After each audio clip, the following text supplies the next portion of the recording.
तिळगुळ घ्या आणि गोड गोड बोला. संक्रांतीचा वाण आणला आहे आणि हे वापरून मस्त चमचमीत अशी भोगीची भाजी, बाजरीची भाकरी आणि त्याचबरोबर मुगडाळीची खिचडी. आ हा हा हा, काय कमाल बेत लागतं तुम्हाला सांगते. खरपूस टुम्म फुगलेली ही बाजरीची भाकरी, रसरशीत भाजी, क्या बात आहे.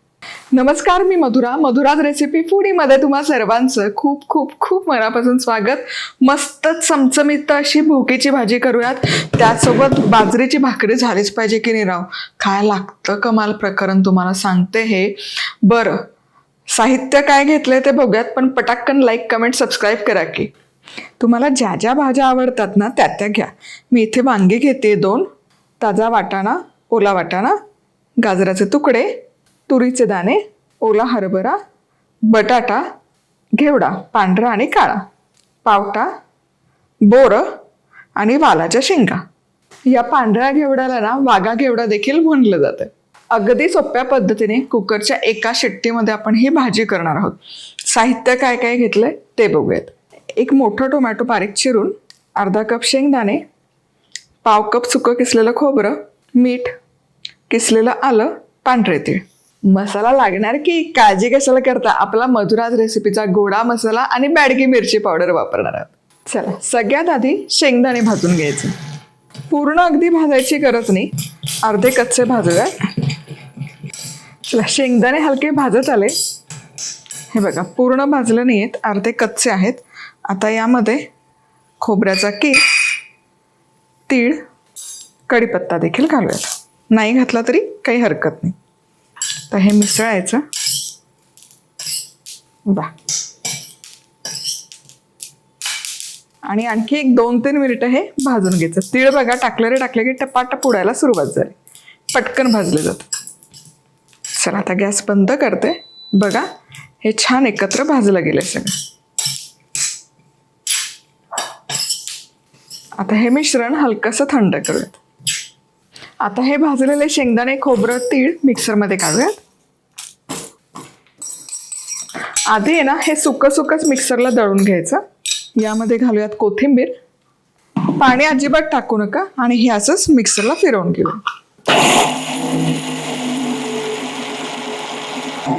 सुकं फिरवून झालं. वाह, बघा रंग काय सुरेख आलाय वाटणाला आणि मस्त पेस्ट तयार झाली. आता यामध्ये पाणी घालायचं आणि सरसरीत याचं वाटण तयार करायचं. हे देखील तयार आहे. परफेक्ट. कुकरमध्ये 3 टेबलस्पून तेल गरम केलं. कुकरच्या एका शिट्टीत ही भाजी तयार होते. इतक्या सोप्या पद्धतीने आपण करतोय ही. सगळ्यात आधी जिरं, किसलेलं आलं मिसळूयात. आहा, आल्याची फोडणी इतकी कमाल सुवास तरबळतो.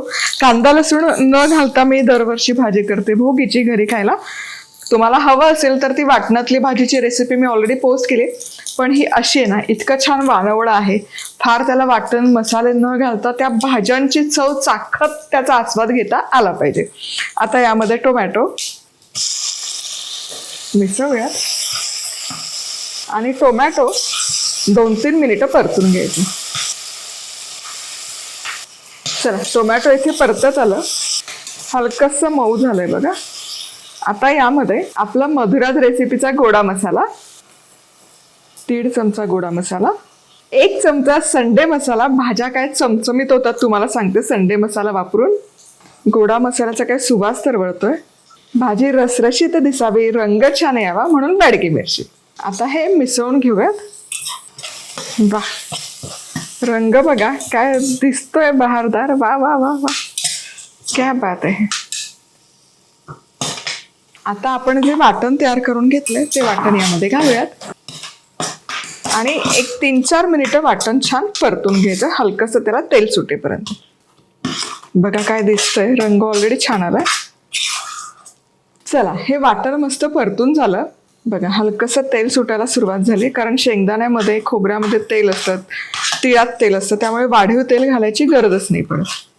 आता आपला हा वानवळा घालूयात. सगळ्या शेंगा, हरभरे, घेवडा, वालघेवडा, वालपापडी सगळं. वांग देखील घालायचं. नुकतंच चिरून घेतलंय त्यामुळे ते काळं नाहीये. आणि ही चिरलेली बाजू अशी खाली घाला, म्हणजे ती काळी नाही होणार. आता हे सगळं एकजीव करायचं. काय भारी दिसतंय सगळं, तुम्हाला सांगते. वा. आता वांग्याच्या लहान फोडी केल्या, काहीच हरकत नाही, पण मला ते असं दिसायला छान दिसतं ना भोगीच्या भाजीत, अख्खा असं वांग्याची फोड म्हणून ठेवली. आता यामध्ये मीठ मिसळायचं. हे सगळं प्रकरण गरम गरम आहे, म्हणून यामध्ये गरम गरम पाणी. तुम्हाला कितपत भाजी सरबरीत करायची आहे, रसरशीत करायची आहे, त्या हिशोबाने पाणी तुम्ही कमी जास्त करा. वा. आधी हे सगळं मिसळा. आता हा पहिला मिसळून झालं की परत थोडं थोडं गरम पाणी घालायचं. हे असं मिश्रण बाजूला करून घाला, जेणेकरून भाजी जेव्हा आपली शिजते, शिट्टी काढतो, तेव्हा हे करपलं नाही पाहिजे. पण बघा ऑलरेडी रस्सा काय दिसतोय भारी. वा. तवंग पण बघा, क्या बात आहे. वा वा वा. याला एक उकळी आली बघा, आणि रंग काय सुरेख आलाय. वा. आता झाकण लावूयात आणि मोठ्या आचेवर एक शिट्टी काढून घ्यायची. चला, बरोबर एक शिट्टी होईस्तोवर ही भोगीची भाजी शिजवून घेतली. वाफही गेली आहे. आहा हा हा. बघा काय सुरेख दिसते, रसरशीत एकदम, आणि अजिबात खाली कुकरला लागली नाहीये, करपली नाहीये. आणि वा वा वा वा, काय दिसते भाजी, रसरशीत एकदम. क्या बात आहे.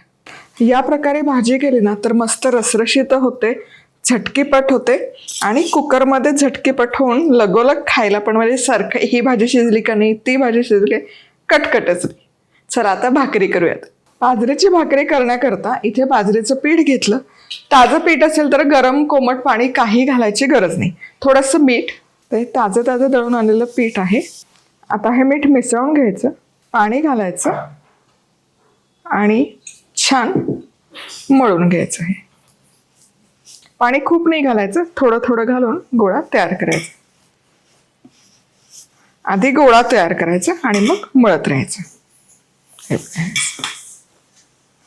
आपण काय करतो ना, पोळी करत असताना कणिक छान अशी तिंबून ठेवतो, पण भाकरी करत असताना पीठ आहे ना, हे असं मळून मळून घ्यायचं. हे बघा.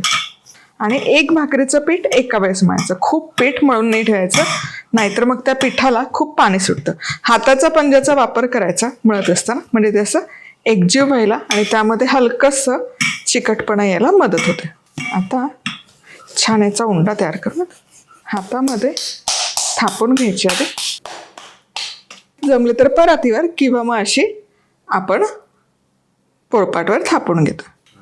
सुकं पीठ लावायचं आणि भाकरी थापून घ्यायची.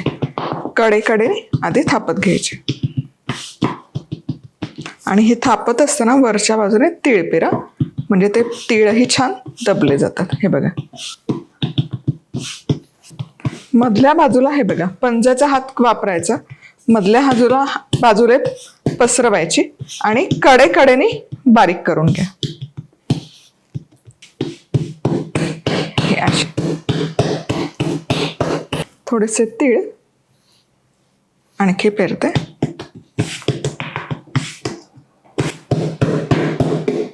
प्रॅक्टिसचा भाग आहे, जितकी छान प्रॅक्टिस होते ना, तितकी छान भाकरी थापली जाते. आता हे बघा, जितकी शक्य होईल तितकी पातळ मी थापते. चला आता भाकरी भाजूयात. भाकरी तव्यात घालण्यापूर्वी ना तवा व्यवस्थित गरम झाला पाहिजे. आता ज्या बाजूला तीळ लावलेत ना, ही तीळ लावलेली बाजू खाली तव्यावर आणि पीठ लावलेली बाजू वर. यावर लगेच पाणी घालायचं आणि हे असं पाणी पसरवून घ्यायचं भाकरीच्या कडेकडेपर्यंत. आता हे पाणी पूर्ण जिरेपर्यंत वाट बघायची नाही. आता हे भाकरीवरचं पाणी हलकंसं ओलसर असतानाच आहे ना, हे उलटवायचे, आणि उलटवली ना की अजिबात काही गडबड करू नका. छान तिची कड भाजून घेऊयात. हे बघा, खालच्या बाजूने भाजून झाली छान की उलटवायची. उलटवली की बघा छान फुगते. हे मस्त खरपूस कडेपर्यंत भाकरी भाजली गेली पाहिजे. कड छान भाजली गेली की मग भाकरी अशी टुम्मकन फुगते बघा. वा क्या बात है. वा वा वा वा. अशी मस्त फुगली पाहिजे.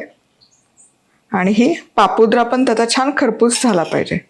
त्यामुळे अशी छान भाजून घ्या. चला ही बघा, ह्या बाजूने बघा अशी मस्त फुगली. वा येस. वा वा वा वा. आणि काढून लगोलग ताटात किंवा अशी जाळीवर. मस्त अशी खरपूस भाजलेली भाकरी. वा.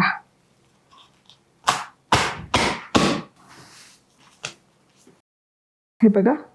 वा वा वा वा. काय सुंदर दिसते भाकरी. पापुद्रा मस्त खरपूस आलाय. आ हा हा.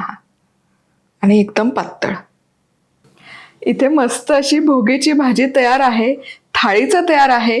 तर आमच्याकडे ना आम्ही मुगडाळीची खिचडी, भोगीची भाजी, बाजरीची भाकरी आणि आपला वानवळा असतो ज्यामध्ये हरभरे, बोरं असा अस्सल फक्कड बेत असतो. काय लागतो तुम्हाला सांगते. तर नक्की करून बघा. भोगीच्या दिवशी नाही जमलं, हिवाळ्याच्या दिवसांमध्ये इतकं छान वानवळा आलेला असतो, भाज्या आलेल्या असतात. तर कराच आठवड्यातून एकदा तरी हा बेत.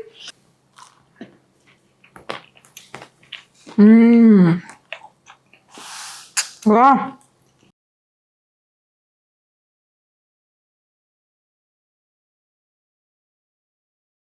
चला तर बघ, पुन्हा भेटूयात. जाता जाता लाईक, कमेंट, सबस्क्राईब. पुन्हा भेटूयात. तोवर मस्त राहा, खुश राहा, आनंदी राहा. सगळ्यात महत्वाचं खात राहा.